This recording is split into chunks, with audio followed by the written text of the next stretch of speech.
যে বাংলাদেশের রাজনীতিতে আমি আদর্শের কোনো গুণাগুণ পাই নাই। আদর্শ বলতে কিছু নাই। আমি বললাম, একেবারেই চ্যালেঞ্জ করে বলছি, কোনো দলের কোনো আদর্শ বলতে কিছু নাই। কারণ আপনি কতগুলা গান্দা জিনিস আছে, আপনি যদি গান্দা জিনিস ধরেন, কতগুলো শব্দ আপনারা ব্যবহার করতেছেন, স্বাধীনতার পক্ষ শক্তি, বিপক্ষ শক্তি, রাজাকার, মুক্তিযোদ্ধা, এই যে শব্দগুলো যখন ব্যবহার করবেন, তখন আপনি তো একবার রাজাকারের সাথে নিয়ে মন্ত্রী বানাবেন, আরেকবার রাজাকাররা নিয়ে আন্দোলন করবেন, তারপরে আপনি আবার তাকে সরাই দিবেন। এগুলো যায় না। আবার এটা বৈধ হয় কিভাবে? রাজনীতিতে শেষ কথা বলতে কিছু নাই, রাজনীতিতে শেষ কথা বলতে কিছু নাই, এটা একটা প্রতারণামূলক কথা। এটা তো পলিটিক্যাল, আপনি নিশ্চয়ই পলিটিক্যাল লিডার না, তো এগুলো কি নন পলিটিক্যালি বিবেচনা করলে গান্ধা কথা হবে? যে স্বাধীনতার পক্ষের শক্তি, রাজাকার, মুক্তিযুদ্ধ বিরোধী, যুদ্ধাপরাধী, এটা কি যদি আমি সিভিল বলি, নন পলিটিক্যালি হোক আর পলিটিক্যালি হোক, এটা গান্ধা? অফকোর্স। আপনি কেন শেষ কথা বলতে কিছু নাই এটা দিয়ে আপনি, আচ্ছা, আপনার ফ্যামিলি লাইফে একটা বিষয় নিয়ে আপনার ছেলেকে 3 পদের কথা 3 দিন বইলে দেখেন সে কি রিপ্লাই দেয়। কিন্তু রাজনীতিতে কিচ্ছু হয় না। Leader is always correct. এই এখন সকালে এক কথা বললো, বিকেলে এক কথা বললো, নো প্রবলেম। এটা নিয়ে আপনি আলোচনা করবেন, আপনি খারাপ হয়ে যাবেন। আরেকটা ব্যাপার, আমাদের বেসিক কতগুলো জায়গা আছে গন্ডগোল। যেমন আমরা আজকে সবার সাথে বন্ধুত্ব, কারোর সাথে বৈরিতা নাই। পৃথিবীতে এর চেয়ে বাজে কথা আর নাই। সবার সাথে আপনার বন্ধুত্ব হবে, কারোর সাথে বৈরিতা নাই। দুইটা ছোট ছোট বাক্য, অর্থ কিন্তু আবার এক। কারোর সাথে বৈরিতা না থাকা মানেই কিন্তু বন্ধুত্ব, আবার সবার সাথে বন্ধুত্ব মানে কারোর সাথে এটা হয় না। এই জন্য আমি বললাম 2008 ইলেকশন দেখি, সেখানে কিন্তু একটা সূক্ষ্ম ইঞ্জিনিয়ারিং হয়েছে। মানুষ সবাই বলে যে গ্রহণযোগ্য হয়েছে। হ্যাঁ, কেন হয়েছে জানেন? যার কাছ থেকে ক্ষমতাটা নেওয়া হয়েছিল 1/11-এর সময়, তার কাছে তার ক্ষমতা ফেরত দিবে না, তাহলে তো সবাই শাস্তিযোগ্য অপরাধী হয়ে যাবে। সুতরাং সেখান থেকে সরাইয়ে যখন যাদেরকে ক্ষমতা আনলো, তখন কিন্তু একটা সূক্ষ্ম ইঞ্জিনিয়ারিং হয়েছে। ইঞ্জিনিয়ারিংটা কিরকম? এটা এটা বলতে গেলে আপনাকে লম্বা সময় লাগবে। আচ্ছা। মানুষ মনে করে কি ইঞ্জিনিয়ারিং বোধহয় 300 সিটে করতে হয়, আসলে কিন্তু 300 সিটে করতে হয় না। কতগুলো দল, দুইটা দলের জন্যই, ধরেন দ্বিদলীয় যদি বলি, আওয়ামী লীগ আর বিএনপি, তখন কিন্তু দুই দলের জন্যই 100 সিট কনফার্ম আছে। ফর এক্সাম্পল, যে এই জায়গাগুলো, এই যেই 100 সিট কনফার্ম, ওটা আমার টাচ করার দরকার নাই। বুঝতে পারছি। তারপরে অন্যান্য যেখানে 60টা সেন্টার থাকে, মনে করেন একটা নির্বাচনের জন্য, একটা আসনের জন্য, সেখানে কি 60টা সেন্টারই কিন্তু করতে হয় না। না, সেটা ক্লিয়ার। আপনি যেটা বলছেন, এই কারণে বললাম যে একটা বক্তব্য তো নানা ডাইমেনশন থাকে। জি। আর অন্তর্নিহিত অর্থ কি, এটা হলো, যেমন ডাক্তার শফিকুর রহমান সাহেব বক্তব্য দিচ্ছেন, অন্তর্নিহিত অর্থ উনি জানেন। জি। যে উনি যেটা মিন করতে চাচ্ছেন, যে আমরা নির্বাচনী ফলাফলের পর সরকারের গঠনের আগে এই এই এই এই সময়টা একটু আলোচনার বিষয় উনি আনছেন। যেটা কেন, কি মনে হয়? আচ্ছা, এটা তো ধরেন এমন হতে পারে, আমি ব্যক্তিগতভাবে মনে করি আর কি, যে নির্বাচন যদি ধরেন 60% শুদ্ধ হয়, জি, শুদ্ধ, বাস এক কথায় যে 60% শুদ্ধ, 60% শুদ্ধ যদি হয়, আপনি এবারকার যে অবস্থা, তাতে নিশ্চিত করা যায় না কে ক্ষমতায় যাবে। আনসার্টিন, আমার কাছে মনে হয় আনসার্টিন। আর যদি আপনি অতীত রেকর্ড টানেন, কারণ ইতিমধ্যে অলরেডি কথা আসছে যে জামাতের অবস্থা আগের চেয়ে অনেক ভালো হয়েছে। আমরা কিন্তু কোনো দলের পক্ষ নিয়ে কথা বলছি না, সার্বিক চিত্রটা বলতেছি। অলরেডি কথা আছে তারা নাকি বেশ আগের চেয়ে অগ্রসর হয়েছেন, কিন্তু অতীত রেকর্ড দেখলে মনে হয় যে বিএনপি ক্ষমতায় যাবে। কিন্তু এই গত 15 মাস বা 16 মাসের যে অ্যাক্টিভিটিজ আমরা যেভাবে দেখতেছি, তাতে 60%ও যদি শুদ্ধ নির্বাচন হয়, তাহলে আমার কাছে মনে হয় যে এটা একটা একটা প্রতিযোগিতামূলক নির্বাচন। 100% শুদ্ধ হলে কি হবে?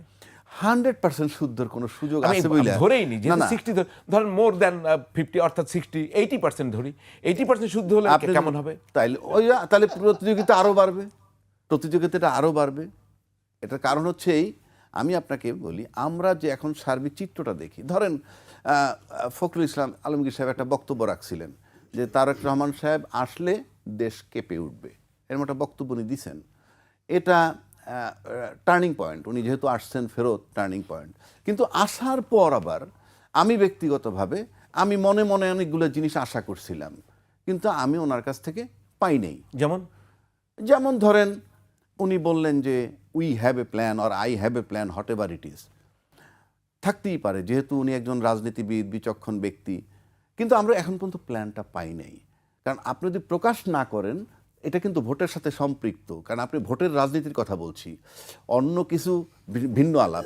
ভোটের রাজনীতিতে কিন্তু এই প্ল্যানটা আমাদের জানা দরকার, কারণ আপনার প্ল্যানটা আছে আপনি ভোট কত পার্সেন্টের পাবেন। ফর এক্সাম্পল, কাস্টিং ভোটের 50% বা 40% পাইলেই পাস করে মনে করেন, সেক্ষেত্রে বাকি 60%-এর কী হবে? তাই প্ল্যানটা হইলে জানলে আমাদের জন্য ভালো হয় যে ওনার প্ল্যানটা কি।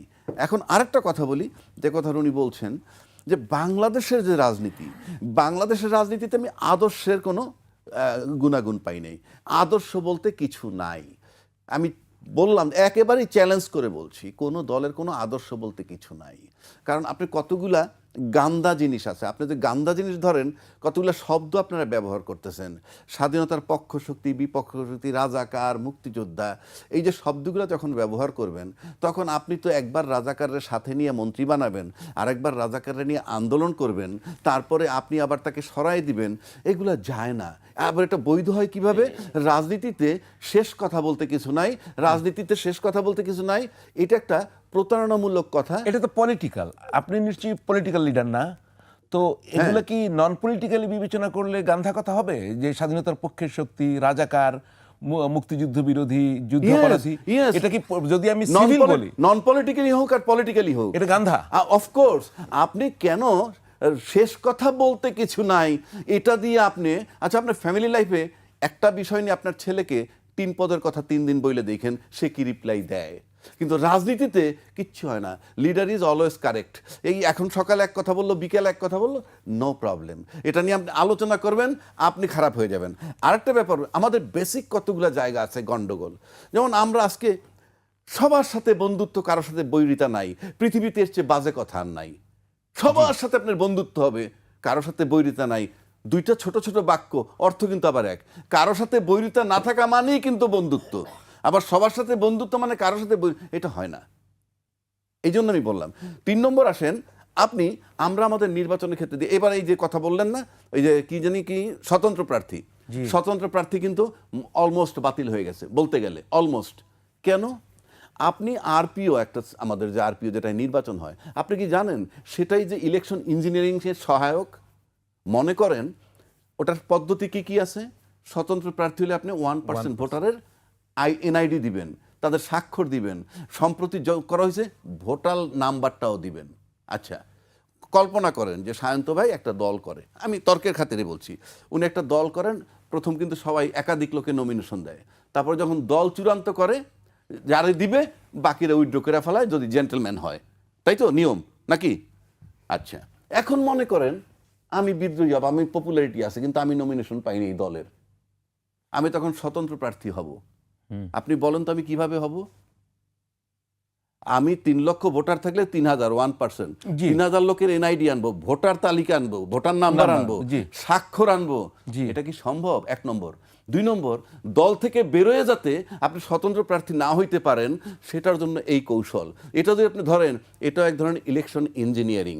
কেন? আপনি এটা একটা ইলেকশন ইঞ্জিনিয়ারিং, আপনি এটা ইচ্ছাকৃতভাবে বন্ধ। এবং অনেক স্বতন্ত্র প্রার্থী আছে, নমিনেশন পেপার জমা দেওয়ার আগে আপনি জরিপ করে দেখেন কি কি পদ্ধতিতে ভোটার পাবেন, সার্ভার ডাউন হয়ে রয়েছে। অফিসে গেলে বলে যে আপনারা এনআইডি নাম্বার দিয়ে দেন। আরে এনআইডি নাম্বার দিলেই তো হয়ে যায়, এনআইডি নাম্বার সার্চ করলে তো ভোটার পাওয়া যায়।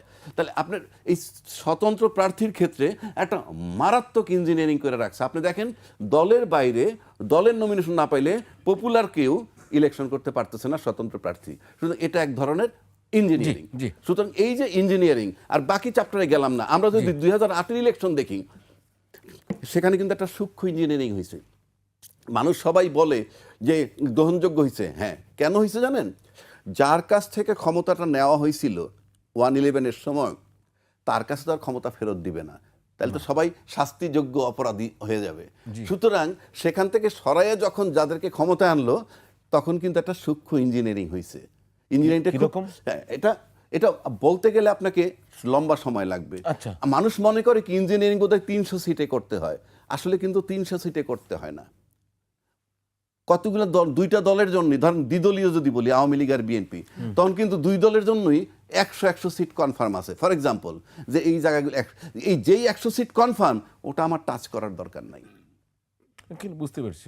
তারপরে অন্যান্য যেখানে 60টা সেন্টার থাকে মনে করেন একটা নির্বাচনের জন্য, একটা আসনের জন্য, সেখানে কি 60টা সেন্টারই কিন্তু করতে হয় না। না সেটা ক্লিয়ার আপনি যেটা শুধু বলছেন এই কারণে বললাম যে আপনি না, আমি একটু মূল জায়গায় আসি। মূল জায়গায় আসি, আর একটা সিস্টেমে আসেন আপনি।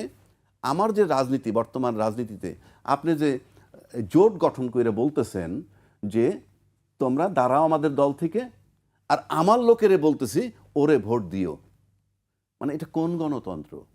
আপনি আপনার দলের লোককে বলতেছেন, সেটি তো না আপনি এগুলা তো আপনাকে বিবেচনা সেটা তো মানুষের ব্যক্তির উপরে আরেকটা প্রশ্ন তোলে, সেটা তো আছে। আমি একটু আপনার কাছে আরেকটু